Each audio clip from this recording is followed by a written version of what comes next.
Welcome to Wholesale Hotline, where we cover everything to do with wholesale real estate. I'm Jamil Damji. I'm Brent Daniels. And I am Pace Morby. And together we cover the most important parts of wholesale real estate. Lead generation. Conversion of sellers into contracts. And dispositions. Guys, remember when you're watching this show, do us a favor and squad up in the comments. Make sure that you are liking and subscribing to the YouTube channels and in the Facebook group Wholesale Hotline. Most important, we want to know we're doing a great job for you and helping you build your business. So go give us a review on iTunes and or Spotify. So squad up and enjoy the show!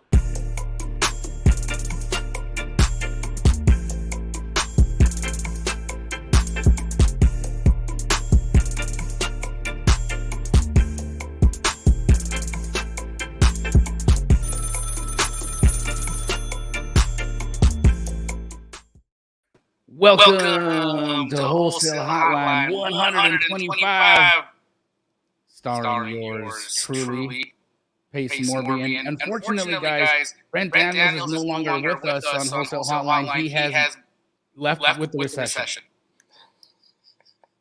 Do you think the recession left? Just kidding, he's in Atlanta. Everybody send some love to Mr. Daniels. But all this recession talk, man. We've got some real nuggets to drop tonight about expectations, how to shore up your operation and make sure that you're as efficient as possible walking into economic lean times.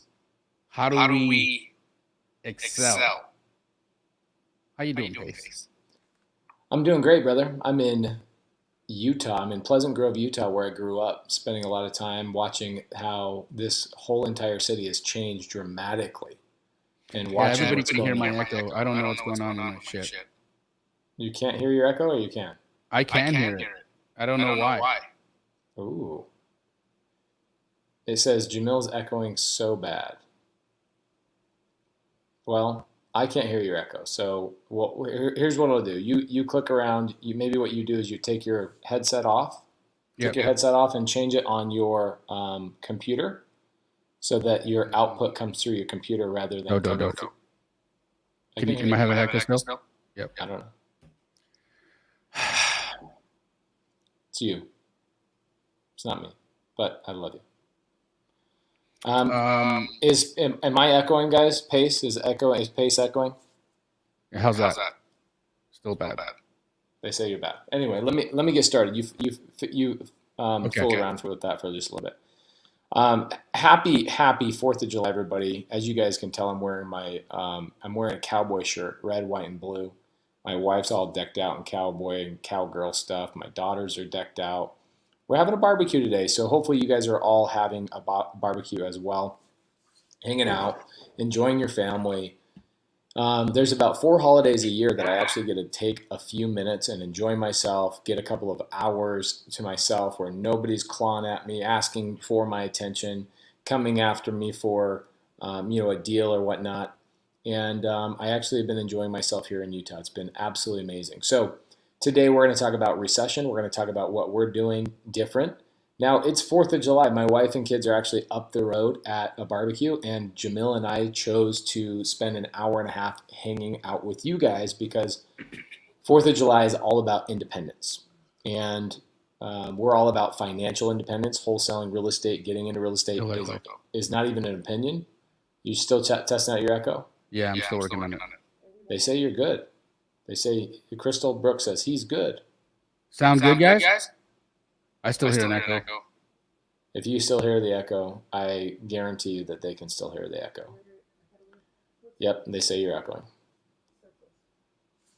Anyway, so yes, we're happy to do this on 4th of July. And today I put a post on my Instagram. I put on my stories where I said, how much money do you guys think you need in passive income to truly retire? Like, I don't mean stop working, right? But like retire from the thought process of, I need money today. I need money this month. I need to hurry and hustle and go out and make money so I can, pay the bills. That in my mind is retirement. Retiring from the thought process of I have to go out and make money this month. So it was interesting. Lee Taylor says $5,000 a month. Well, let's do the math on this for just a minute. Okay, I want everybody to pay attention to this. Okay, you need to understand that, let's say I'm 39, which I am. Jamil's roughly 40 years old. If you are going to be done working, let's say in 30 years, 20 years, 15 years, whatever it is, you have to take two things into consideration. The two robbers, the thieves of your capital are inflation and taxes. Inflation and taxes. Okay? Test. Nope. You don't echo to me, but I'm obviously not in the audience. Okay?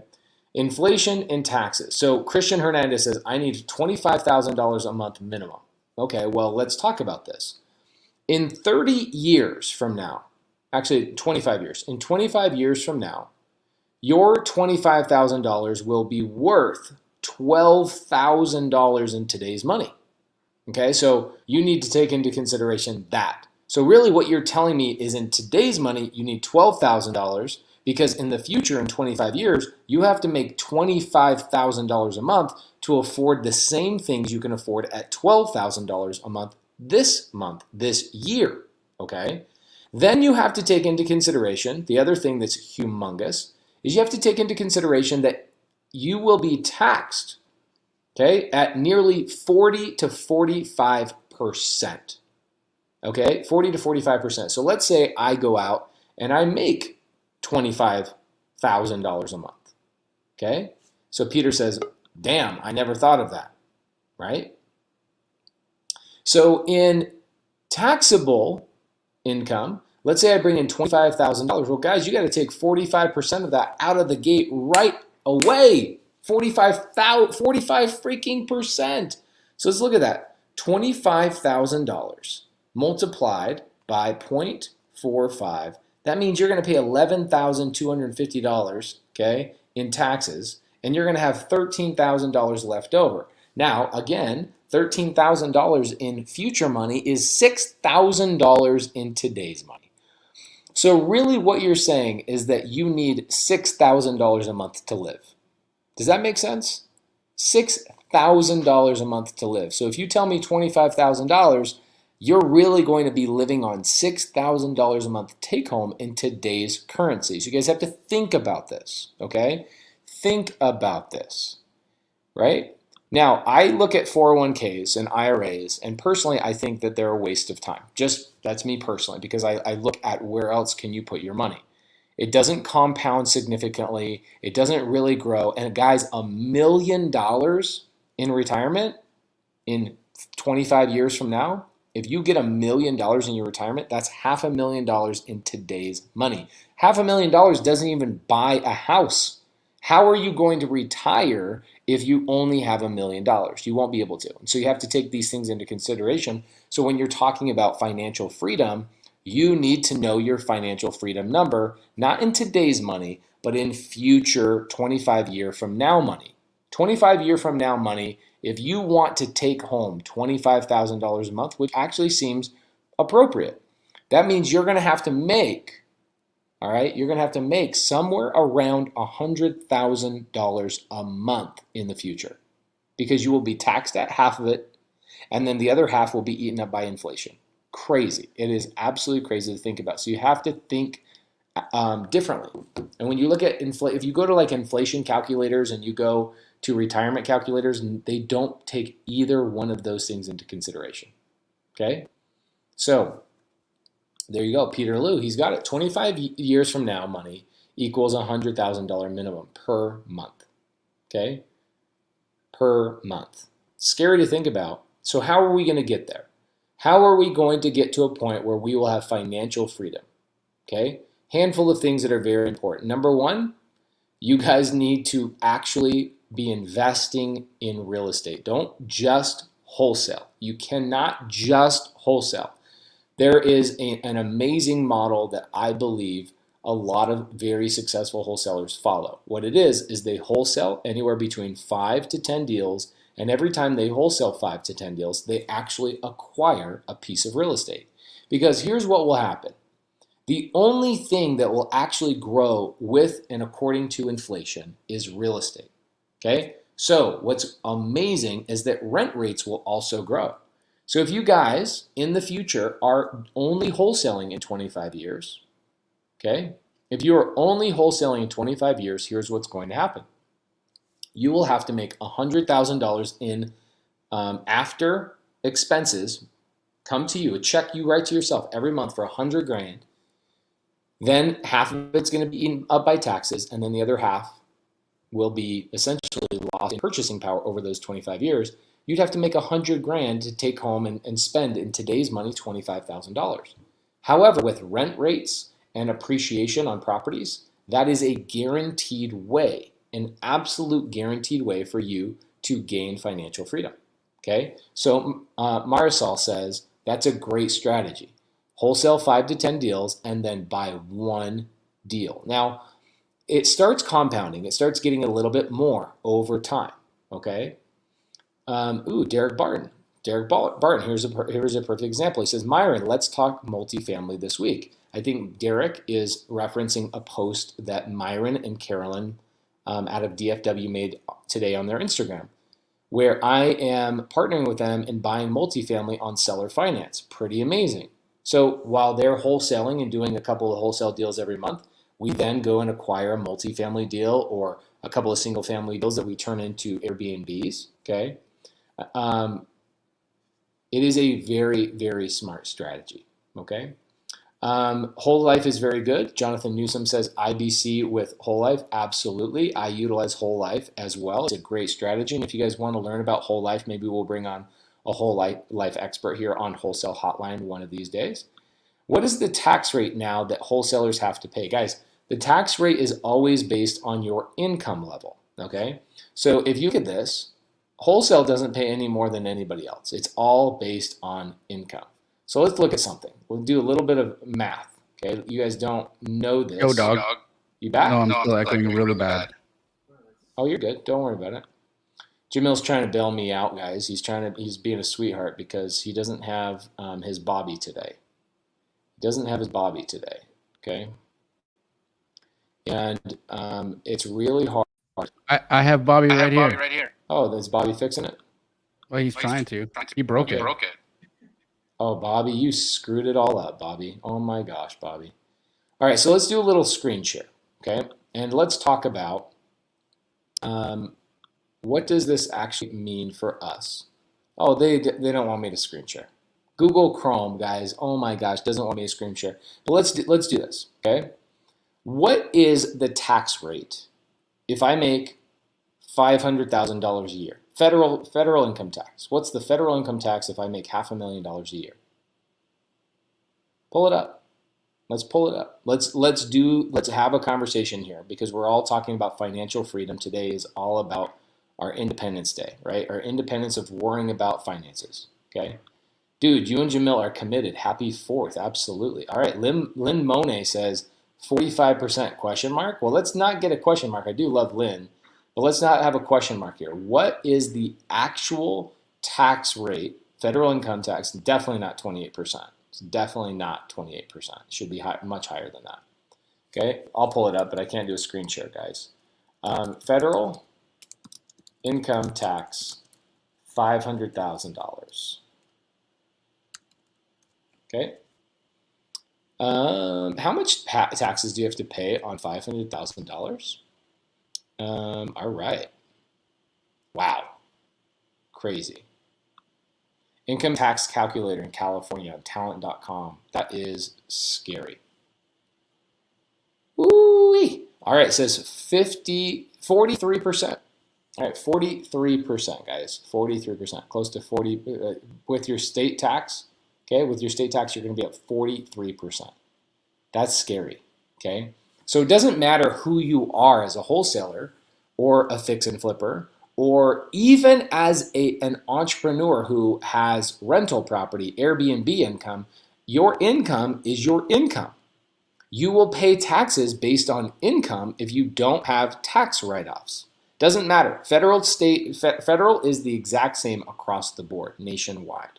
Okay? You will give up nearly half of your money to the government as a wholesaler, okay? As a wholesaler. So now in the future, in order for you to, in 25 years, and we'll get into some questions today, okay? How will Airbnb work in a recession? We'll talk about that. That's a really, really great question, okay? So guys, you need to be looking at these things. Number one, look at your buying power in 25 years. Okay, Google that. Literally Google inflation calculator. Go back 25 years and say something I bought for $1 is now worth this much today. Okay, and then do the math. Do the same math from today to 25 years in the future, and now rethink your freedom number. Your freedom number has to be rethought. You can't tell me 10 grand a month anymore. That cannot be the goal. $10,000 a month is not the goal. Okay. Wickley says, how do you prevent giving half to the government? If you guys want, I will do a full breakdown sometime this week, maybe on my YouTube live. I'll do a full breakdown on how I pay $0 in tax. Are you guys back? Yes, sir. Yes, sir. There he is, and it's all fixed and good. I don't know. I'm still echoing. All right, well. So I will do a breakdown on my YouTube. If I get enough comments here, we've got 600 people watching live between all. Wow, a lot of people showing up today on Wholesale Hotline on a freaking 4th of July. Oh my gosh. I will give you guys a full breakdown. I pay $0 in taxes, and I will show you guys how I do that in a YouTube live for a couple of hours if you guys really want that. In fact, I'll even create a link for you guys right now, and I'll give you guys that link. We can set that up sometime this week. So how do you prevent giving half of it to the government? That is a wonderful question. There's about 5 ways that you can prevent giving your money to the government. Number one is tax write-offs, right? Like, I actually have an LLC, right? If you don't have an LLC and you're trying to be in business, you are a knucklehead. I use a company, which a lot of people use in here as well, because I obviously promote them. I actually love them. The owner of the company and I are having a barbecue today together. The name of the company is primecorporateservices.com. You guys can use code PACE, primecorporateservices.com/PACE. And you got to make sure you have an LLC first and foremost, okay?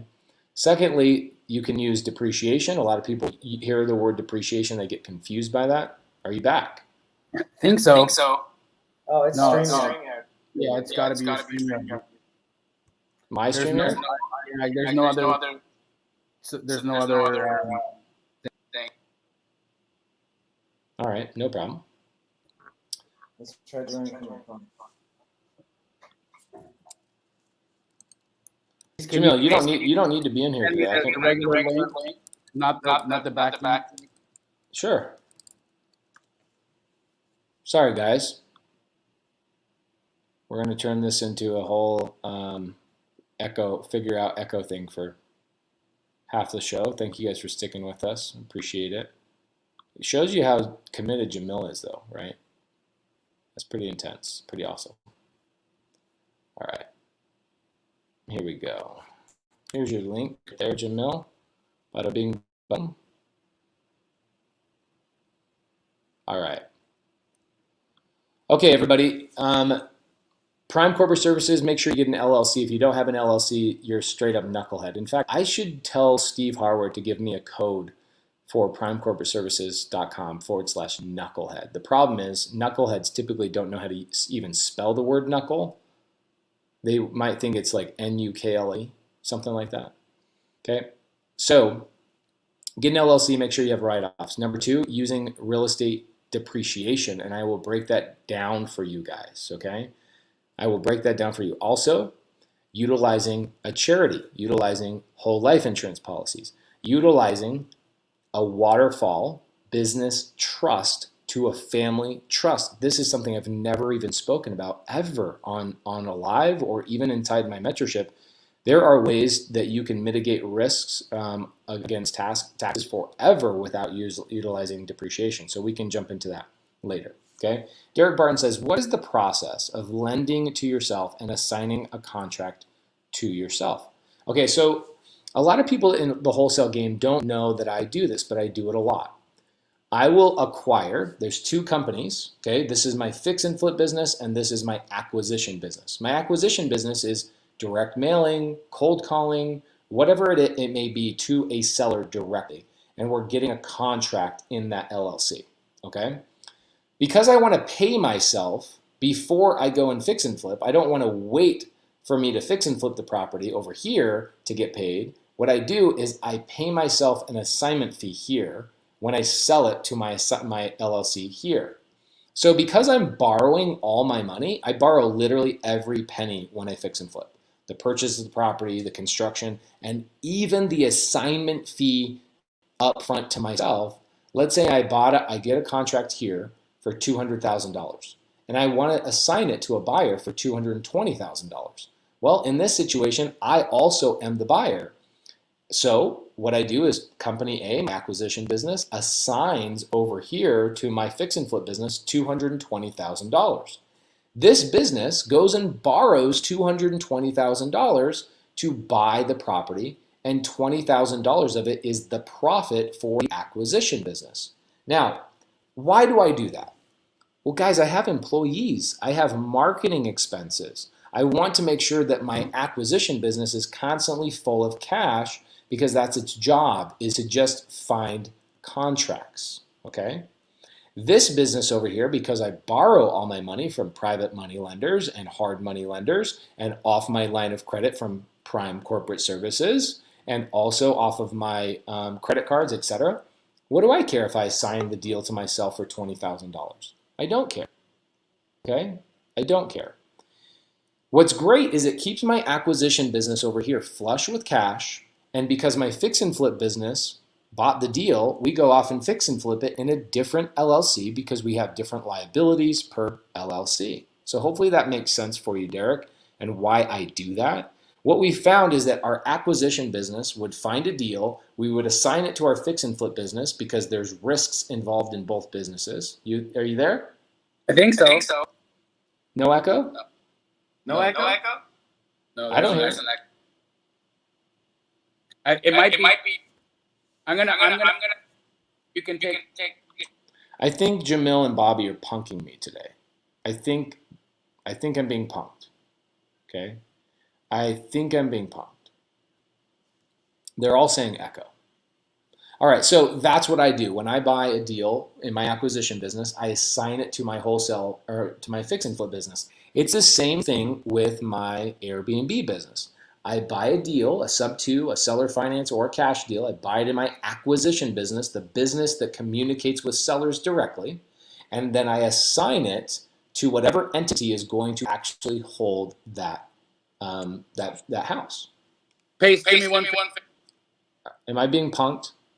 No, just mute yourself. Testing. Is that working? Is there an echo? No echo. Pace, are you using an external microphone? No, I'm using my Mac laptop, and I've never had a problem with echo ever. Still got an echo. No, it was gone. No, it's gone. Yeah. So we can. You, bro. Have fun, guys. All right, Jamil's gone, guys. So I'm gonna hang out with you guys for the next 35 minutes or so. All right. Here we go. This is a really great question. Can you effectively build corporate credit in multiple businesses simultaneously? Well, first and foremost, you don't necessarily need to, okay? And if you guys want, again, I can send everybody a link and we can get on my whiteboard and I can actually break down my corporate structure and show you guys how this all works. But I only really need one business that has really strong corporate credit, because that one business I own is also a lending business. I have an LLC. The name of it is Creative Funding LLC, and I build my corporate credit over there. And whenever I need to lend money to myself or to somebody else, I borrow money from that business. And my other businesses don't really need corporate credit. So why not just build one company super strong, and that business is an actual lending business? Its intention is to build corporate credit and then lend money to your other businesses. So money's always coming in and out and in and out. Okay, so I feel like I really should do this for you guys on Thursday. Give me a second. Let me set this up for you guys. Okay. Let me set this up so you guys can all register this, if that's all right. Give me just a second. I know that normally I would have this all set up, but I feel like this would be really helpful for people, especially when you're trying to get financial freedom. If you don't understand how to set up your LLC properly, and you don't understand the goal and essentially what the path looks like to go out and build multiple LLCs that benefit each other, you're kind of building on a foundation of sand, and you're not doing things right. So give me a minute. I will schedule this. If you guys want, I'm only gonna do this on a Zoom, and unfortunately what will happen is that on Thursday, I'll do this on Thursday, and we will end up having too many people on this Zoom, and it will get blocked out like it always does. Okay, I will do it at 5 p.m. Arizona time, and I will give you guys, if you guys want, I'll do it for 3 hours on Zoom. And let me save that. That is on Thursday. Sorry, guys. Thursday, 5 p.m. Arizona time. And I will give you guys the Zoom link here in just a second. I'm sure there's somebody going, where's the Zoom link? I don't see the Zoom link. I don't see the Zoom link. Okay, I will give you guys 3 hours. We will do a whiteboard session. Let's see, Thursday, corporate structure. Okay, and I will show you guys the corporate structure side. I'm building a Zoom link right now, guys. So give me just a second. Be patient with me.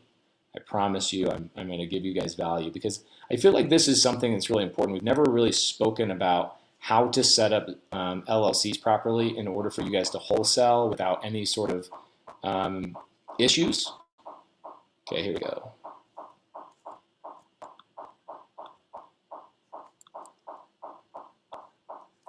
Corporate structure Zoom, Thursday, 5 p.m.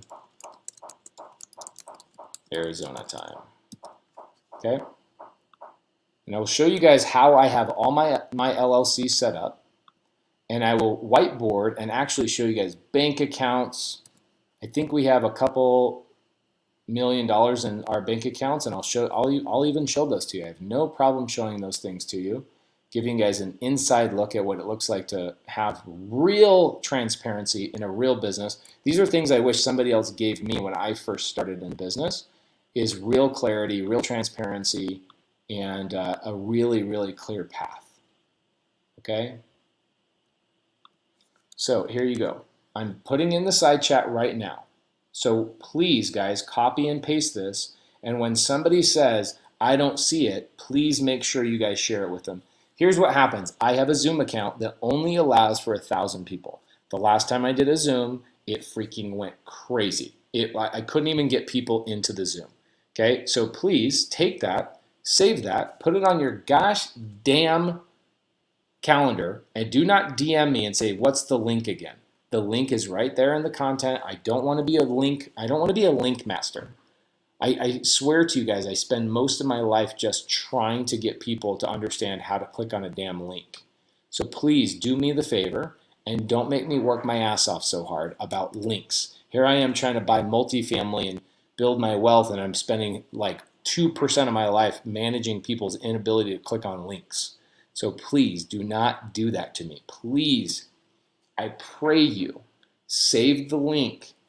Marco says, you're still going to have people asking you. I know. I totally know. So if you guys want, what I'll do is on Thursday evening, I'll be back in town. I'll be in front of my computer. I'll have the ability to screen share. I'll have the ability to have good audio, and I'll have the ability to whiteboard and write things out. And more importantly, I'll have the ability to answer questions for you guys at a very high level and show you guys, here's what my business looks like. I'll give you guys my Miro board, okay? I have a Miro board that shows you guys all my LLCs. What do they do? How do I pay myself? How much money do I have in there? How do I pay my expenses? How do I pay my car? How do I pay my car payment? How did I get $0 in taxes? I will literally show you guys all of that. So Robert Delina says, I can't copy the link from my phone. Okay, here's what I'll do. For anybody that can't get the link, okay, I will give you guys a post in the free Creative Finance with Pace Morby Facebook group, okay? I'm gonna make a post in there right now, and I'm going to say Pace is doing, there's 50,000 people in there, guys. So I will make sure I tell everybody, Pace is showing you his corporate structure and LLC layout, plus showing bank records and how to pay 0 in taxes on Thursday. Please share. Okay, there you go. I'm posting it in my Facebook group. Creative Finance with Pace Morby is the name of my Facebook group.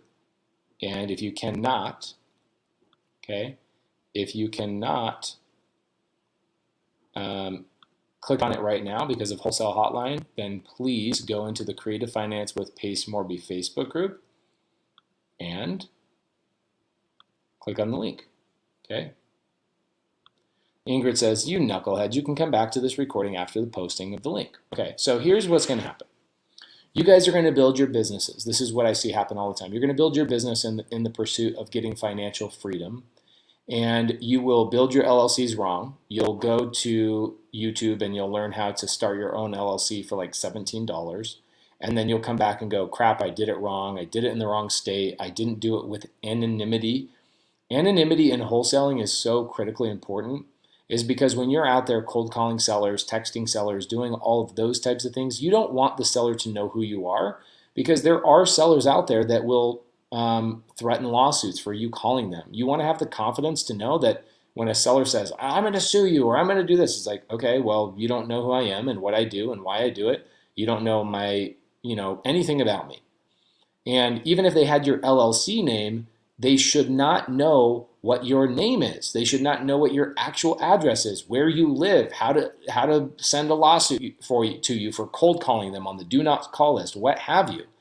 Wholesaling is one of these businesses that I'm blown away constantly that people don't get an LLC set up properly, okay? So check this out. This is really great. I tried PCS and the costs were so much more than the state filing fee. Yeah, Addison. I also tried to change my own oil myself, but then I realized, Jiffy Lube was more expensive than I could do it on my own. Wait, but you know what's great is that Jiffy Lube knows what the hell they're doing.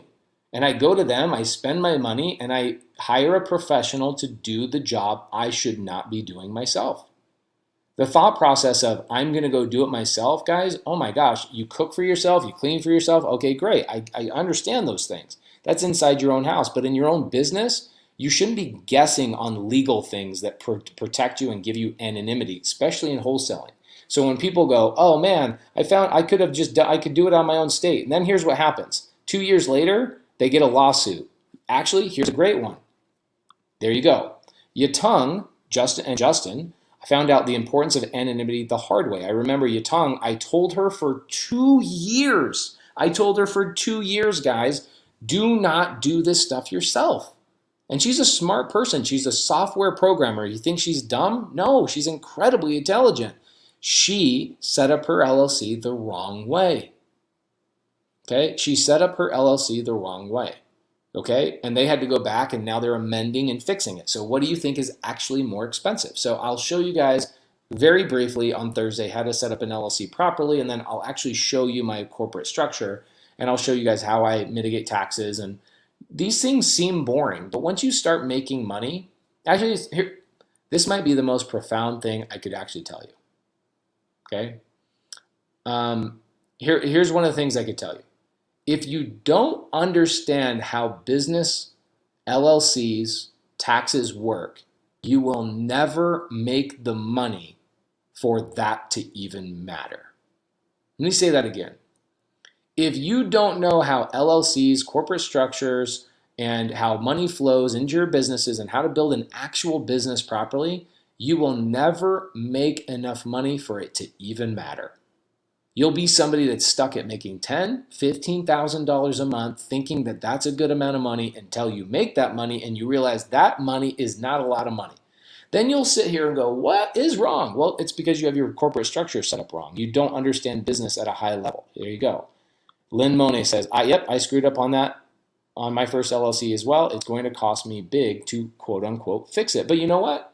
At least you just paid for it yourself the first time, right? At least you saved the money. Guys, I'm not about to go out and change my own oil. I'm not going to go out and change my own tires. I'm not going to go out and fix my own cavities or clean my own teeth or cut my own hair. Just because I can do it cheaper, faster myself doesn't mean I can do it better, okay? There you go. No one was teaching LLC asset protection until end of 2021. Just start wholesaling instead of starting right. I had to ask attorneys and entity experts. So did I. I did for 7 years until I figured it out. Okay. There you go. We're Mexican. We do that even if it's more expensive. That's great. Okay. Ingrid says, I spent $1,000 with a lawyer that didn't know shit about setting up LLCs, and I was about to use that. No anonymity. Lawyers don't know shit.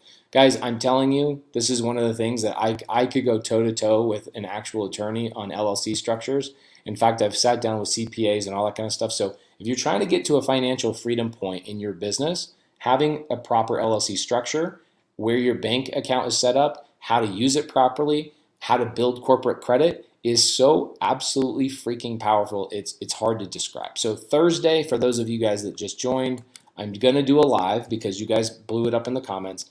I'll do a live showing you guys my corporate structure Thursday at 5 p.m. Arizona time. And if you guys want to see it in the free Creative Finance with Pace Morby Facebook group, the link is over there as well. Okay.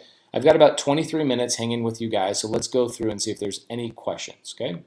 Would your holding company have the business credit and then the acquisition company and single short-term rental company utilize it as sub-companies? That is correct. That's the way I set it up. Okay. I don't need to go and build corporate credit for every LLC I have. Some of my LLCs are literally there just to hold assets, okay? I have LLCs for Airbnbs, I have LLCs for corporate rentals, I have LLCs for traditional rentals, I have Airbnbs for multifamily, for mobile home parks, for fixing and flipping. I have LLCs for everything. And we break it out so that the accounting is correct. And some people look at that and they go, that sounds like a lot of work. Yeah, guys, making a lot of money is a lot of work.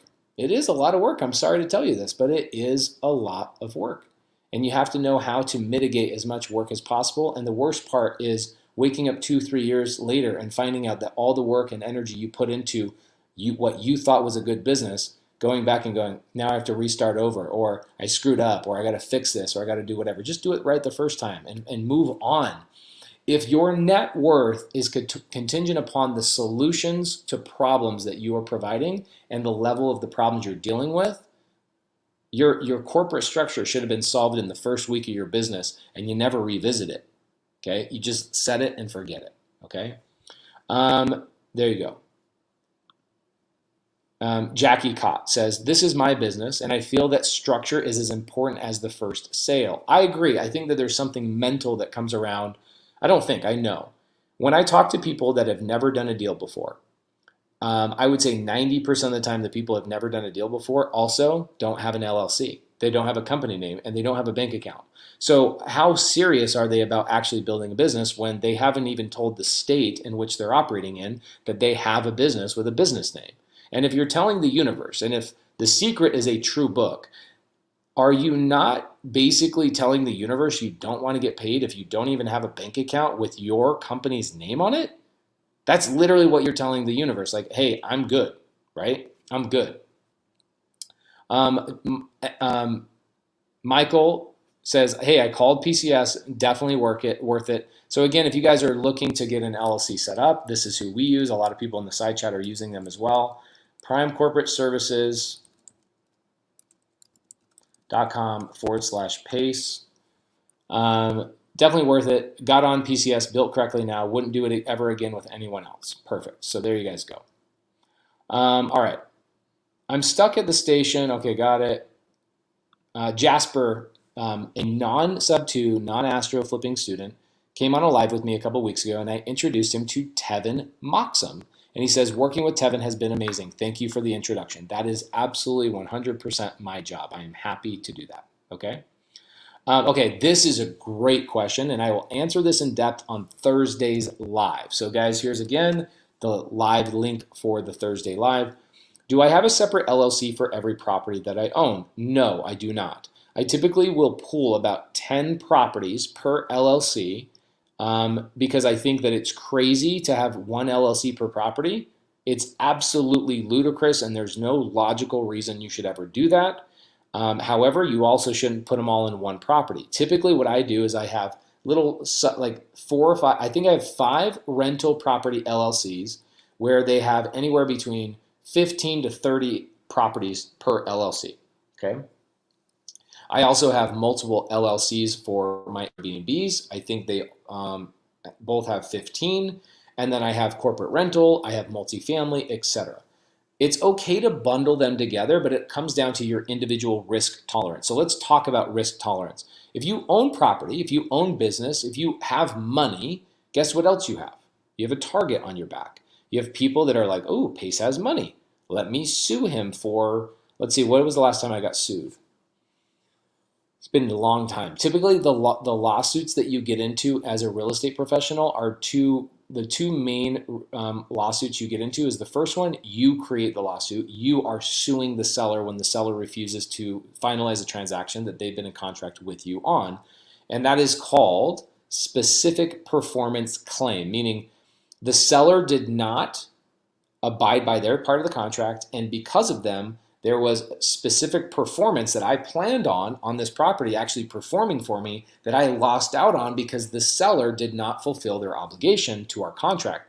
So I then sue the seller, and that is called a specific performance claim, okay? That is the most common real estate lawsuit that you'll ever be in when a seller does not abide by their part of the contract. A second lawsuit that you'll be in is as you gather and build real wealth. I'm sorry to tell you guys this, you will never build wealth. You can get rich. You can get rich from wholesale, but wealth is different. Wealth is way more than being rich. Wealth is compounding, being worth 5, 10, 15, 20 million dollars is starting to become real wealth, okay? Having $1 million is not being wealthy. It's not. You're rich. It's not wealth. Wealth is I could take 6 months off. It doesn't impact my businesses because they're operating automatically. Wealth is I have money coming in today and will have money coming in 10 years, regardless of what goes on in my world or my decision makings. I've built businesses that are like machines that continually produce income. Easiest way to do that is with real estate. So as you get into that world, here's what's going to happen. You are going to build real wealth, and out of that, you will have tenants who do not abide by their contracts. And so what will happen is you will evict them. We're in the process of evicting somebody right now, and they are suing us. They're suing us for what is the thing? They're basically saying that, and this is not a lie, I'm not lying to you. Our tenant is an OnlyFans girl. She is on OnlyFans, and she thinks that we're judging her, and that's the reason why we're kicking her out of her property. It's like, no, we're kicking you out of the property because you haven't paid in 3 months. And so you will run into these types of things. And so, one, having LLC structures set up properly where your tenants don't actually know who you are personally are very important. But then 2, making sure that you personally say, well, if I do get a lawsuit, or let's say somebody slips and falls at a property, which is such a stupid example. That's why you have property insurance, by the way. You have hazard insurance for all your properties. You have real estate insurance on every single property, landlord insurance, okay? And a lot of times your tenants also have renter's insurance that they pay for out of their pocket. And so all these conversations around tenants are going to sue you and you're going to lose all your rental portfolio and they're going to come after. Please find one case where that has ever happened. Find one case that has ever happened. And I would love to have that conversation where a tenant slipped on ice, sued a landlord, took all of his assets. The only time that would ever happen is if the landlord didn't have a good LLC structure that protected him, gave him anonymity and isolation from the situation, okay? So for me, because I have such great corporate structure, I work with Prime, the company I've told you guys about. I don't care. If somebody sues me on a property, it's like I have insurance, and if for some reason I did something wrong or somebody truly got really, really hurt, my risk tolerance is just one LLC. worth of properties. And even then, you can't just come in and take all my other properties, right? You would end up getting a judgment of some sort if my insurance didn't pay it out, but still find something where that doesn't happen, or where that actually happens, and bring it to me. It's incredibly rare, if really. Alexandro says, what is OnlyFans? That is a wholesale webinar? Yeah, it is. I was going to make a mom joke, but I've freed myself from mom jokes. So thank you guys so much. All right. Putting your cold callers in a separate LLC to protect yourself from no-call list lawsuits. Have your acquisition company pay your cold calling LLC. Actually, what we do is we use a company. I actually own part of the company. We use a company called startvirtual.com. We pay Start Virtual to do the cold calling for us, and so there's an arm's length transaction there. Start Virtual keeps us isolated from that. They're the ones using their dialer and all that kind of stuff, and essentially I don't have to really worry about it at the end of the day. And then my LLC itself, if the LLC, my acquisitions LLC is what I call it, right? My business that I'm calling sellers, that business is also in its own LLC, okay? Yeah, if you guys need a bank account, Ingrid has a Relay link. I don't think I've ever been paid by Relay, but this helps you. I don't know. Guys, I've never been paid by Relay, but a lot of people ask this question of what bank account do you guys use? I use a company called relayfi.com/pace. Ingrid actually introduced me to them. They've been amazing. They follow the same method we do, which is called Profit First. Okay. Yeah, and Nathaniel says, well, Start Virtual is using my call tools. Well, bro, you need to have a conversation with them. All right. Thoughts on legal Zoom for an LLC? That's like me going down to my cousin down the street who says he knows how to change oil versus going to Jiffy Lube. Why are you using LegalZoom? Talk to an actual person. I know that this world really wants to automate everything where I don't have to talk to anybody, but at some point you're going to have to talk to people. So for example, the people who dominate in the domain market, like the .com, like if you want to go buy a .com or a .net or a .whatever, the people who are the best that come to mind are who? Who do you guys think of? The number one person that you think of when it comes to buying a domain is who? It's GoDaddy. All day long. Do you know why? Well, GoDaddy was salacious in their advertising. They had Danica Kirkpatrick. They had, amazing advertising. They're great. But you know why? Is because they actually had people get on the damn phone with you. Their average answer time is less than 4 minutes to a customer, and they take pride in that.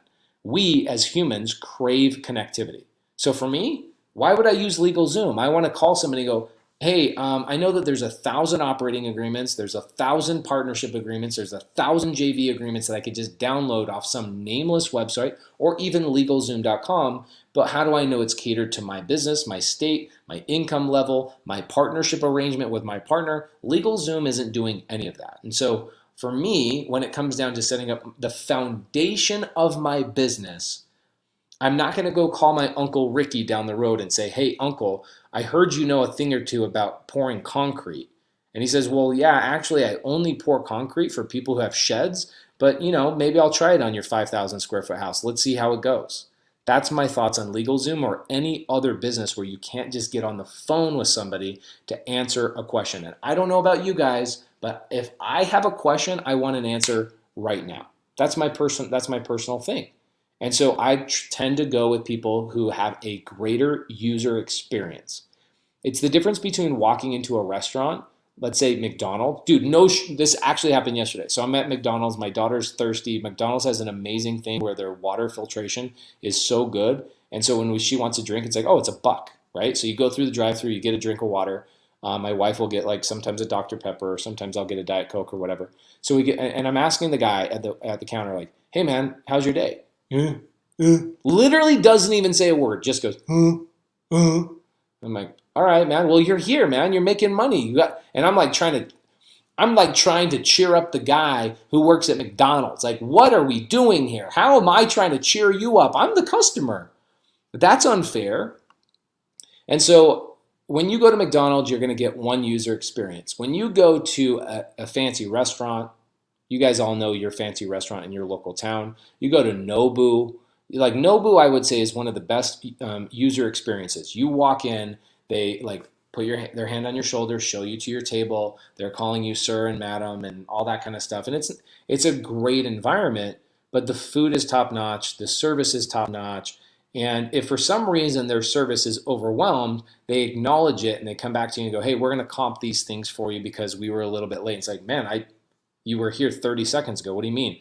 Like, yeah, but that's not our standard, right? So what user experience do you want? What user experience do you deserve is actually a better question. Do you not value yourself that you would go down to Jiffy Lube, right? Oh, the French Laundry. So the French Laundry, Zane has it. Most people don't even know what the French Laundry is, Zane.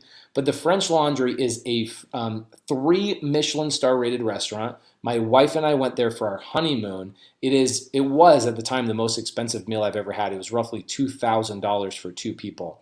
And I've never been treated better in my entire life. I have never been treated better in my entire life. There's a reason why it is the most sought after restaurant to go to, is because the user experience is as good as the food, and the food is unparalleled. So check this out. Marcos, great point. You guys know you go to Chick-fil-A, you get a service, right? There you go. Chick-fil-A is bomb. Their people are so polite, so nice, etc. But guess what? You also pay more money at Chick-fil-A than you do at McDonald's. Dollar per dollar, you get less food at Chick-fil-A than you do at McDonald's. All right? That's truly it. Okay? And it's the same thing with you guys in your wholesale business. What is your user experience with your customer? Does your customer have an easy time looking up your website? Does your customer have an easy time getting testimonials? Does your customer have an easy time making the decision to sell their house to you? Or is it like pulling teeth trying to get information from you guys? I find that most of the time sellers are talking to 10 or 15 other wholesalers. It's because wholesalers don't have a company name, they don't have a website, they don't have credibility packets, they don't have testimonials, they don't have all sorts of things that you could give to your sellers to make sure that your seller's job in deciding of who they sell their house to is easy. Easy. Are you guys the McDonald's of wholesaling with a lower user experience? Or are you guys the Nobu of wholesaling, where your customer is incredibly happy to do business with you? How much friction are you creating in your business with them? Okay. Yeah, this is funny. Fernando says Dutch brothers can be way too friendly sometimes. Yeah, you know what? And people can see right through that. It's like, yo, dude, chill out. I'm just trying, like, just say hi. I don't need to like hear a story about your grandma, and I don't need to hear all that kind of stuff. There is a point, right? Effie says, I love the French Laundry. It's because the French Laundry waitress doesn't come up to you and interrupt your meal, whereas you go to Dutch Brothers, and Dutch Brothers, the person serving you is like, won't even let you and the person hanging out in the car with you have a conversation, which is what you guys are doing. Like, there's been multiple times, this is a great point, multiple times where I will go to Starbucks over Dutch Brothers because I don't want to be pestered. The people at Starbucks know how to be friendly and ask you a couple questions, but also not get too much into your business to the point where you feel like you have to explain your whole damn day and your schedule to them, right? I like this. Rich is the professional athlete who cashes $1 million check every week. Wealthy is the person that writes the $1 million check to several athletes every week. That is true. The wealthy is the person who owns the basketball team. The rich person is the person playing basketball. That's a really great point. So I don't know about you guys. Being rich is cool, but being wealthy is the absolute goal. All right? All right. Interesting. Ingrid, I'm going to take you to Nobu. In the next 2 or 3 weeks, me, Jamil, Laura, your husband, Jamil's wife, we'll go, and maybe we'll take Molly, and we'll go on a 4-way date to Nobu, my treat. I would love to take you. Out of anybody I know, you deserve to go eat at Nobu. It'll be a $3,000 meal. We'll have a great time, and you'll go, the user experience here was absolutely amazing. Okay? There we go. Send pics. Dan Quijano, you can come. Absolutely come hang out with us. All right? All right. See, this is interesting. So Ayana says, I've had 3 sellers ask me for credibility packets this week. What I do, and one of the reasons why I go on appointments still, and one of the reasons why I still go to my title company when my sellers are signing, is because we get testimonials from sellers, and we get so many testimonials from our sellers that our testimonials are so specific. So when an older lady who has no husband or somebody that she can count on. Sorry for the traditional speak. I'm sure there's somebody in here that's a lesbian that hates my guts right now because I mentioned somebody having a husband. I apologize for that. I'm not trying to be offensive, just trying to tell a story. But you'll have an older lady that will say, well, is there anybody else I can talk to? Is there anybody else I can get a testimonial from? Do you think it's a good idea for me to send them a testimonial from an 18-year-old that got deployed into the Army? Not an 18-year-old, but a 21-year-old that got deployed into the Army. They had to move. They had nothing to do with that seller's circumstance. Not us. We have categories of seller testimonials that based on the seller we're currently talking to, we pull the testimonial from that specific demographic. That is customer service. That is user experience. That is elevating what you're doing as a professional so that when I give that testimonial to that seller, she's like, whoa, I can resonate with this. I'm also a widow. I also didn't know if you guys were legit or not. I also am crossing and hoping my fingers that you guys aren't lying to me. Just like this lady is saying in this video, and then the lady says, but it all worked out, pace is amazing, this, that, or the other. Guys, credibility packets are credible. Like, it immediately takes you from non-credible to credible just by having a credibility packet. It is crazy powerful, okay? Here we go. These questions often come from a place of scarcity. I don't want to spend tons of money on all these services to start my business because I don't have a lot of money. I'm guilty of that too. That's interesting.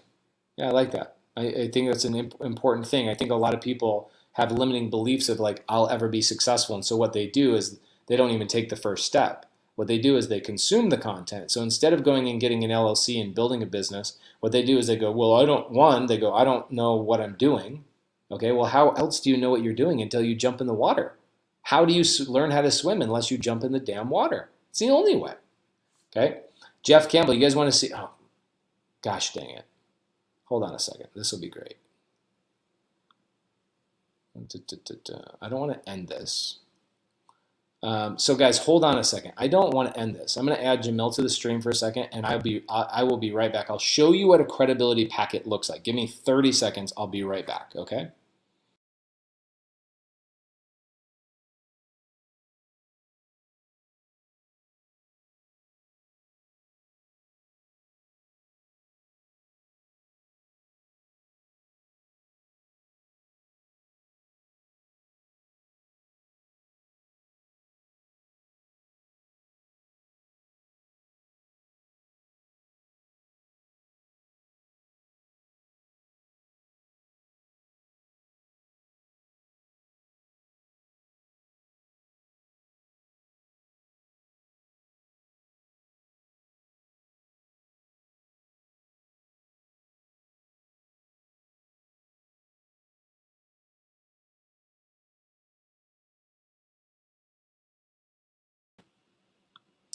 All right, I'm back. So let me show you what a credibility packet looks like.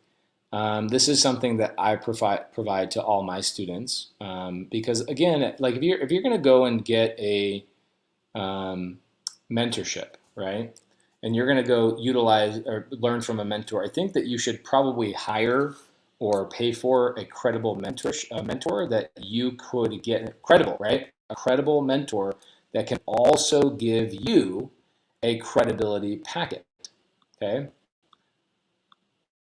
Here we go. This is really good. I will show you guys exactly what a credibility email looks like. Ooh, this is good. Come on, come on, come on. Boom.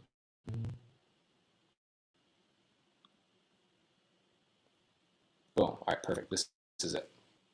So this is a credibility email I send to sellers, or I even give to my students. This is what a good credibility packet or email looks like. Okay, it doesn't need to be pretty, doesn't need to be overly produced, because a lot of times I've learned that sellers don't like to see things that are overly polished. So check this out. Hopefully you guys can see this okay. Let's make this a little bit bigger. Okay, cool. So Mr. Jeff Jones is the actual seller. This is older, so you guys can see it's January 17th of 2020. I did it for Alejandro Alvarez. I'm sure he doesn't care people seeing the email. Pace, my name is Pace Morby. I'm one of the partners of a nationwide home buyer named America Home Offers. That's my business. We purchase homes all over and develop all over the country. My purpose of this email is to show you we have the capability and track record to purchase any home with cash or seller finance terms. We have partners in every major city. My partner Alejandro is working with you. This week we closed and purchased around $3 million in real estate. Some of these purchases are cash, some are seller finance, or we are taking over existing payments from underlying lien holders. Outside of our real estate holdings, our group also owns the following companies, okay? We owns the following companies. That's kind of cool. They can click on the links. They can go see websites, right? So if they go to startvirtual.com, they can click on that, put that in there, so it's super easy. I then say, I'm also a host of the TV show. That's kind of nice and credible. Here's the headquarters of our office. We actually own this building. Big old nice circle, little picture. We own this building. Our headquarters are located. Here are a few addresses, settlement statements, attorneys who've handled transactions, title companies, and even sellers who have been happy with our transactions. Here's a 75-acre development. Here's a Gainesville, Florida Airbnb. We bought seller finance. Here's a seller finance deal right here. Here's another subject to deal right here. Here's the closing attorney. Here's the Dropbox of the copy of the purchase and sell agreement. Here's the fix and flip of a property we bought in Phoenix. Here's these are all properties, and as you guys can see, also testimonial real estate attorney. Here's another property. Here's another property. Here's another property. Here's another property. Here's closing statements. All these closing statements. Here's my bank balance right here, $1.6 million, right? Showing people my actual bank balance. Here's properties I actually own. Here are a few of our LLCs and showing ownership of 40. We have over 35 LLCs with a total of over 300 units owned. Here you go. Here's my LLCs. Here's proof. Here's the APN numbers. Here's the addresses, the subdivisions, all the information. Here's a testimonial from our insurance. Here's recent seller testimonial. Here's a testimonial from another attorney. Here's another testimonial from my Arizona attorney. So guys, that is a credibility email, okay? That is something that I give to my Sub-2 students. So for you guys, if you're not a Sub-2 student, I would go out and build a credibility email so that you guys can overcome the credibility question when you are trying to wholesale, okay? It is absolutely powerful, okay? Marco says, Pace, thank you for another wholesale hotline. Truly amazing that you take time out of your day. Thank you, I appreciate that. I really appreciate that. Alexandro says, I will screenshot. Okay, great, have fun with that. That'll be great. I put an about my company, what types of sellers I help. I really like that. My social media information, like my Facebook business page, also a little bit about how I can help them. That's really great. I like that.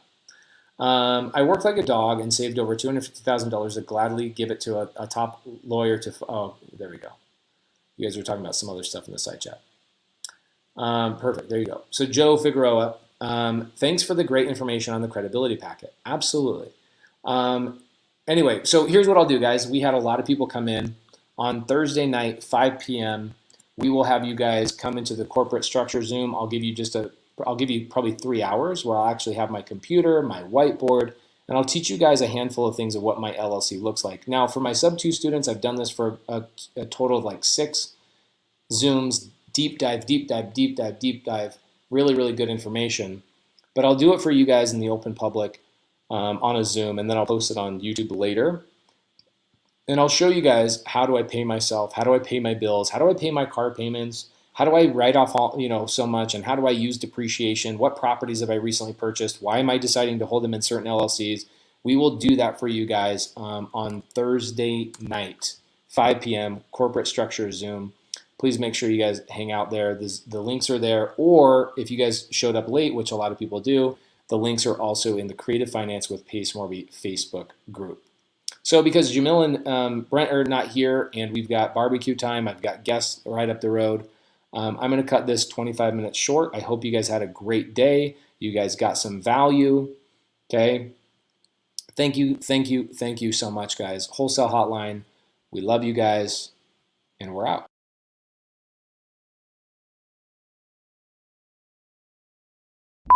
Or just say squat up. So squat up and enjoy the show. Yeah. Yeah. Okay.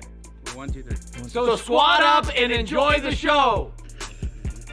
What are you doing? I didn't say nothing. Why? I don't know. Okay. So squat up and enjoy the show. Cool. I think we should use the one where Jamil doesn't say anything.